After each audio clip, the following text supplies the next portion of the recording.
Aquesta reunió és resultat del compromís que té el Govern de la Generalitat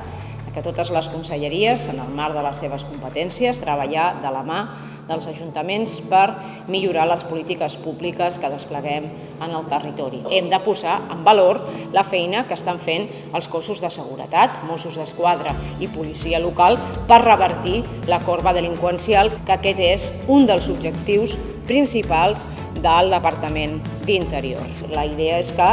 puguem cedir l'accés a tot el que és el sistema d'identificació dactilar, que evidentment nosaltres, per altra banda, com a Mossos d'Esquadra, també puguem accedir als sistemes de videovigilància que l'Ajuntament té a disposició. Crearem aquests grups d'investigació conjunta, aquests operatius conjunts, que ens permetran abordar